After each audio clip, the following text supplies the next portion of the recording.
எங்களுடைய அரசினுடைய முதலமைச்சருடைய நோக்கம் புதிதாக தேர்ந்தெடுக்கக்கூடிய மக்கள் மட்டுமல்ல, இதே சட்டமன்றத்தில் ஏழ்மையா இருக்கக்கூடிய சட்டமன்ற உறுப்பினர்களும் இருக்கிறாங்க. அதுல முக்கியமாக விடுதலை சிறுத்தைகள் கட்சியுடைய சட்டமன்ற உறுப்பினர் அங்கிருந்து வரும்போது பஸ்ல தான் வந்துட்டு போறாரு. என்ன பிரச்சனை? பேசாதீங்க. திமுக காலையில இருந்து என்ன பிரச்சனை தெரியலையே. நீங்க பேசுங்க. எதிர்கட்சி தலைவர் ஒருவர் பதில பதிவு பண்ணார், நாங்க அது பதிவு பண்றோம். பண்ணுங்க. அப்ப விசிகேல இருந்து ரொம்ப ஏழ்மையா இருக்கக்கூடிய ஒரு உறுப்பினர் கேட்கிறாரு. அவருடைய குரல் யார் யாரெல்லாம் பஸ்ல வராங்க, யார் யாரெல்லாம் ட்ரெயின்ல வராங்க, அவருடைய குரலா இருந்துச்சு.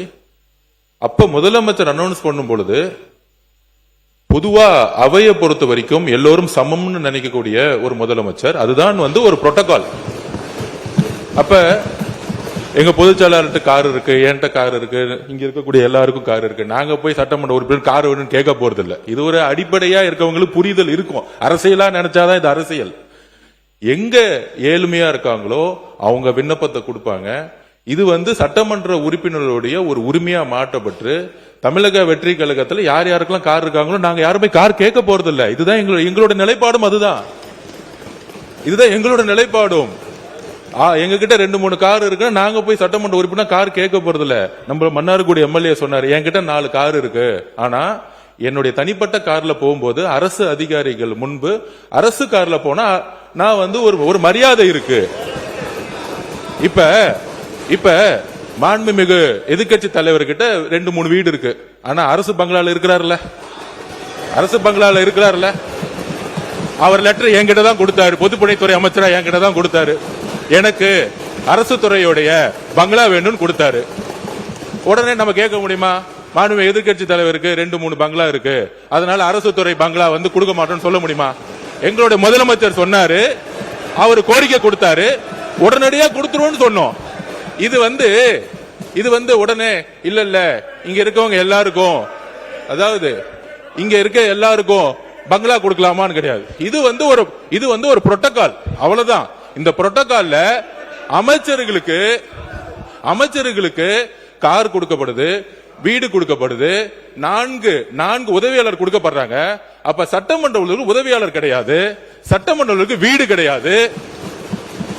சட்டமன்ற உறுப்பினர்களுக்கு நீங்க உங்களுடைய தேர்தல் பத்திரத்தில் கார் இல்லன்னு சொல்லலாம், வீடு இல்லன்னு சொல்லலாம், 10,000 ரூபாய் பணம் இருக்குன்னு சொல்லலாம். ஆனா எங்க கிட்ட பல்வேறு சட்டமன்ற உறுப்பினர்கிட்ட எங்க கட்சியில் சொந்த வீடு இல்லாதவங்க இருக்காங்க, கார் இல்லாம இருக்காங்க. அது மாதிரி மற்ற கட்சிகளையும், தாவேகா மட்டும் இல்ல, எல்லா கட்சியும் கம்யூனிஸ்ட் தோழர்கள் அங்கிருந்து வராங்க. அந்த மாரிமுத்து அண்ணன் கிட்ட கார் கிடையாது. இதுதான் கம்யூனிஸ்ட் தோழர்களுடைய நிலைப்பாடு. அப்ப ஒரு அறிவு பெறும் பொழுது இந்த கட்சியோடைய சட்டமன்ற உறுப்பினர், இந்த கட்சியோடைய உறுப்பினர்களுக்கு அறிவிப்பு வராது. முதலமைச்சர் பொதுவா எல்லோருக்கும் ஒரு அறிவிப்பை கொடுக்கிறாரு.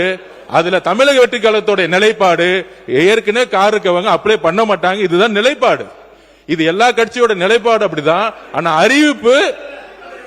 அறிவிப்பு தனி செயலாளர் அறிவிப்பு, ஒரு சட்டமன்ற உறுப்பினர் 3 லட்சம் மக்களை போய் பார்க்க வேண்டிய நிர்பந்தம் இருக்கு, அவரோட தொகுதிக்கு போக வேண்டிய நிர்பந்தம் இருக்கு, ஊர்ல இருந்து வர வேண்டிய நிர்பந்தம் இருக்கு.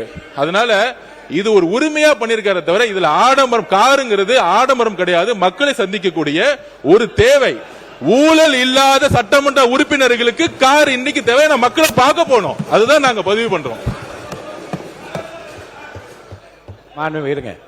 மாண்புமிகு யார் பேச 2 பேர். மாண்புமிகு உறுப்பினர் முன்னாள் அமைச்சர் KN நேரு அவர்கள்.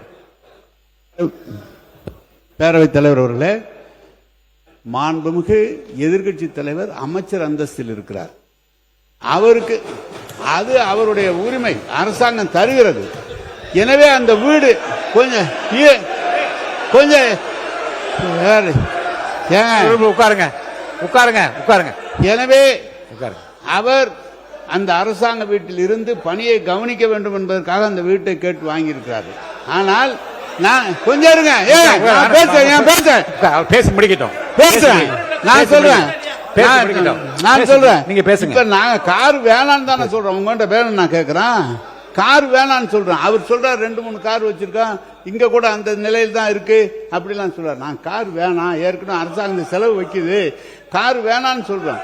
அவர் உடனே முதல்ல ஏற்கனவே இருக்கிற தேர்தல் பணியில் இருந்தது 10,000 தான் இருக்கு, கார் இல்லைன்னு சொன்னா நீங்க தப்பு தானே, நாங்க சொன்னா கேஸ் போடுங்களேன், போடுங்களேன் கேஸ. ஏங்க உண்மைதானே சொல்றேன், உண்மை. தேர்தல் நிற்கும் போது கொடுக்கிற அவிடவிட்ல என்ன இருக்காதான் அதை கொடுக்க முடியும். எனவே எதை எடுத்தாலும் ஒரு குதர்க்கமாக பேசினா எப்படி சரியா இருக்கும்? அவரு நீங்க வீட்டில் இந்த காரு வேணான்னு தானே சொல்றோம், உங்களுக்கு செலவு கம்மி பண்ணுன்னு தானே சொல்றோம். அதுக்காக ஒருத்தர் நீங்க 4 வீடு வச்சிருக்க 3 வீடு வச்சிருக்கேன்னா தெரியுமா, அமைச்சருக்கு தெரியுமா என்பது தெரியல. அமைச்சர் இப்ப சொந்த வீட்டில் இருக்கிறார், ஆனா அந்த அரசாங்கம் அந்த வீட்டுக்கு வாடகை கொடுக்குது. அது தெரியுமா அவருக்கு? அமைச்சருக்கு வீடு சொந்த வீட்டில் இருந்தா கூட அதுக்கு வாடகை கொடுக்குறாங்க. அதை ஒண்ணு வேணான்னு எழுதி கொடுங்க. மாண்புமிகு பொதுப்பணித்துறை அமைச்சர். மாண்புமிகு பேரவைத் தலைவர்களே, இதுதான் நாங்க சொல்றோம். அவர் பேசி முடிக்கட்டும். இதுதான் நாங்க சொல்றோம். எதிர்க்கட்சி தலைவர் சொல்லும் பொழுது அவர் சொல்லக்கூடிய வார்த்தைகள் அரசியல் ரீதியா மாத்துற மாதிரி வார்த்தைகள் இருக்கு. அதாவது நான் பேசி முடிச்சிடுறேன். அவரு அரசினுடைய நிதி சுமையை கருதி அப்படிங்கிற மாதிரி வார்த்தைகள் சொல்லும் பொழுது அது ஏதோ நாங்க ஏதோ அரசினுடைய நிதி சுமை எங்களுக்கு தெரியாத மாதிரியும், இதை ஏதோ ஒரு வசதி வாய்ப்புக்காக செஞ்சு கொடுக்கிற மாதிரியும், இது ஒரு ஆடம்பரம் மாதிரியும் சில வார்த்தைகள் வருது. அதுதான் நாங்க பதிவு பண்றோம். அமைச்சர்களுக்கு எந்த உரிமை இருக்கிறதோ, ஒரு அமைச்சரவைக்கு ஒரு காரும் 4 தனிச் செயலர்களும் ஒரு பங்களாவும் ஒரு உரிமை இருக்கிறதோ, அதை நாங்க எதுவுமே தவறுன்னு சொல்லல. அந்த இடத்துல தான் மக்களை சந்திக்க முடியும். தனிப்பட்ட வீடோட ஒரு பங்களா கொடுக்கிறது மக்கள் ஒரு நாளைக்கு 500 பேர் 1000 பேர் வரும்போது நம்ம மக்களை சந்திக்கிறோம். அதே மாதிரி சட்டமன்ற உறுப்பினர்களுக்கும் கடமையும் பொறுப்பும் இருக்கிறது. அதுக்குதான் நாங்க பதிவு பண்றோம். இது ஆடம்பரம் அல்ல, இது அவங்களுடைய வேதனை.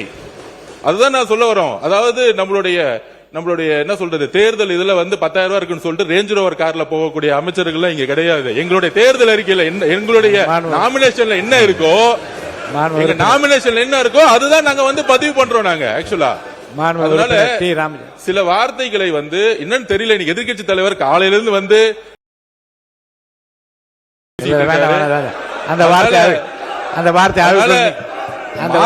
மானிய கோரிக்கைப்படி அந்த வார்த்தை அவைக்கும் நீக்கப்படுகிறது. மாண்புமிகு எதிர்க்கட்சி தலைவர் அவர்கள்.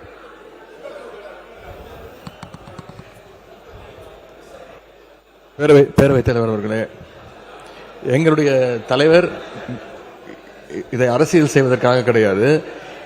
இந்த அரசு பொறுப்பேற்ற முதல் நாள்ல இருந்து சொல்வது கஜானாவை தொடச்சு வச்சுட்டு போயிட்டாங்க, கஜானால பணம் இல்லை என்பதுதான் தொடர்ந்து இவங்க வச்சிருக்கக்கூடிய குற்றச்சாட்டு. அது மட்டும் இல்ல, இவங்களோட தேர்தல் பிரச்சாரத்தில் இருக்கக்கூடிய அமைச்சர்கள், சட்டமன்ற உறுப்பினர்கள், அவங்க இயக்கத்தை சேர்ந்தவங்க நிறைய பேர் சொல்லியிருக்காங்க, தொடர்ந்து இலவசமா கொடுக்குறீங்க, எல்லாத்தையும் இலவசமா கொடுக்குறீங்கன்னு இவங்க குற்றம் சாட்டிட்டு இன்னைக்கு காரை இலவசமா நீங்க கொடுக்குறீங்க. அது உங்க முதலமைச்சருடைய உரிமை. நாங்க எங்களுக்கு கார் தேவையில்லை, எங்களுடைய திராவிட முன்னேற்ற கழக உறுப்பினருக்கு கார் தேவையில்லை. யார் யாருக்கு கார் வேணுமோ நீங்க வாங்கிக்கோங்க. எங்களுடைய வேண்டுகோள் என்னன்னா, வேட்புமனு தாக்கல்ல நீங்க அபிடவிட்ல ஃபைல் பண்ணிருப்பீங்க, யார் யாருக்கு கார் இல்ல, எவ்வளவு சொத்து இருக்கு அப்படின்னு சொல்லிருப்பீங்க. அது தகுந்த மாதிரி அவங்களுடைய வசதி வாய்ப்புக்கு ஏற்ற மாதிரி கார் வாங்கி கொடுங்க என்பதுதான் எங்களுடைய சஜஷன். மாண்புமிகு சிறுபான்மைத்துறை அமைச்சர் விடுங்க, அவங்களுக்கு கொஞ்சம் விடுங்க, கொஞ்சம் சிறுபான்மையும் கொஞ்சம் விடுங்க. மாண்புமிகு சிறுபான்மைத்துறை அமைச்சர். அவர்களே, இந்த சட்டமன்ற உறுப்பினர்களுக்கு இந்த கார் தேவைங்கிறது ஒரு சர்ச்சையாக பேசப்படுகிறது. பல ஆண்டுகளுக்கு முன்பே மாண்புமிகு முன்னாள் முதலமைச்சர் டாக்டர் கலைஞர் கருணாநிதி அவர்களால் 300க்கும் அதிகமான யூனியன் சேர்மன்களுக்கு அரசு தரப்பில் வாகனம் வழங்கப்பட்டுச்சு. இது ஒன்றும் புதுசு இல்லை. அப்பெல்லாம் நிதி நிலைமை அப்பவும் இப்படிதான் இருந்தது. அப்பெல்லாம் கேள்வி கேட்காம இப்போ ஒரு சட்டமன்ற உறுப்பினர்களுக்கு கிடைக்கிறது கேள்வி கேட்கறது சரியானதா பண்ணுங்க. உறுப்பினர் ஏவா வேலு அவர்கள். மாண்புமிகு பேரவைத் தலைவர்களே, அன்னைக்கு அனௌன்ஸ்மெண்ட் என்னன்னா, அனைத்து சட்டமன்ற உறுப்பினர் தான் அனௌன்ஸ்மெண்ட். நல்லா புரிஞ்சுங்க. நாங்க சொல்றோம் அனைத்து சட்டமன்ற உறுப்பினர் சொன்னா எல்லாம் சேர்த்து தான் சொல்லிருக்கீங்க. ஆமா, எங்க கட்சி தலைவர் சொல்றாரு ஏற்கனவே அரசாங்கம் கடன் பட்டு இருக்கிறது, விவசாயிக்கு முழுமையா தள்ளுபடி செய்யல, இப்படிப்பட்ட நிலையில நமக்கு கார் வேணாம் அப்படின்னு எங்களை அறிவுரை சொல்றாரு. ஆனால் திமுக சார்பா இருக்கிற 59 உறுப்பினர் தான் நாங்க எங்களுக்கு வேணான்னு சொல்ற மொழிய அந்த பத்திரம் வேணாம் நீங்க வாங்காத அப்படின்னு நாங்க சொன்னோம். எங்களுடைய துணைத்தலைவர் அதான் சொன்னார். அதை புரிஞ்சிக்காம அரசியல் பண்றீங்க இதுல என்ன அரசியல் இருக்குது? ஒண்ணு. ரெண்டாவது, இப்ப 59 சட்டமன்ற உறுப்பினர் வந்திருக்கிறோம், எல்லாருக்கும் வீடு கொடுத்திருக்கிறாங்க, கொடுக்க முடியாது. அரசாங்கத்துக்கு எப்பொழுதும் எதிர்க்கட்சி தலைவர் அந்தஸ்து இருக்கிற பொழுது அவர்கள் அமைச்சருக்கு இணையானவர்கள் என்று அமைச்சருக்கு என்னென்ன வசதியோ அந்த வசதி தராங்க. இது அரசாங்கம் போட்டிருக்கிறது.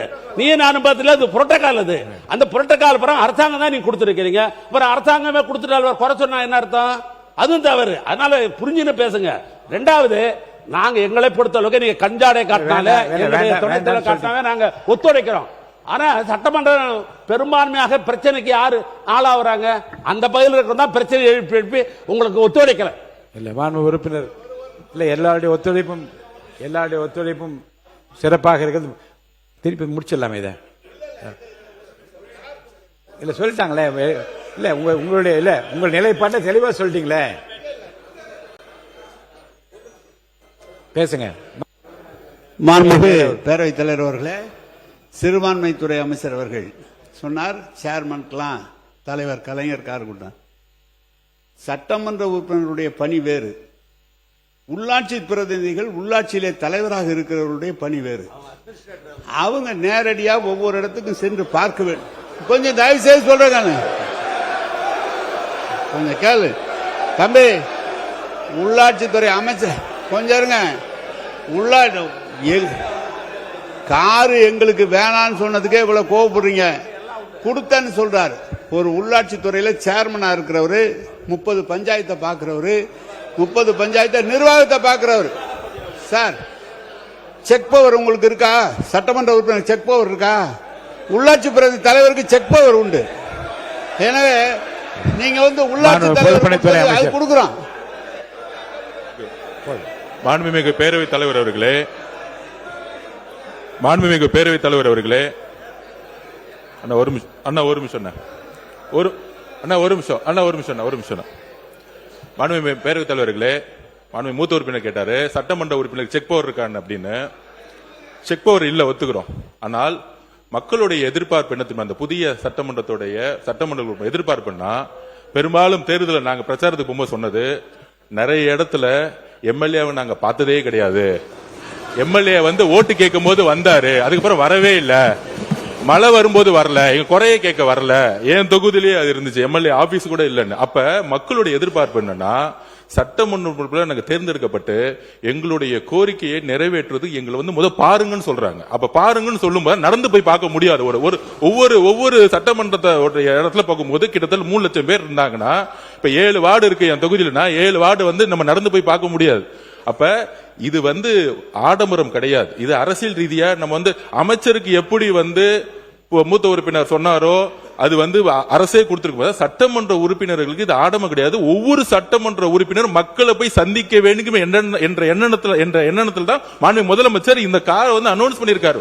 மக்களை சந்திக்க வேண்டும், இதுதான் முக்கிய கோரிக்கை.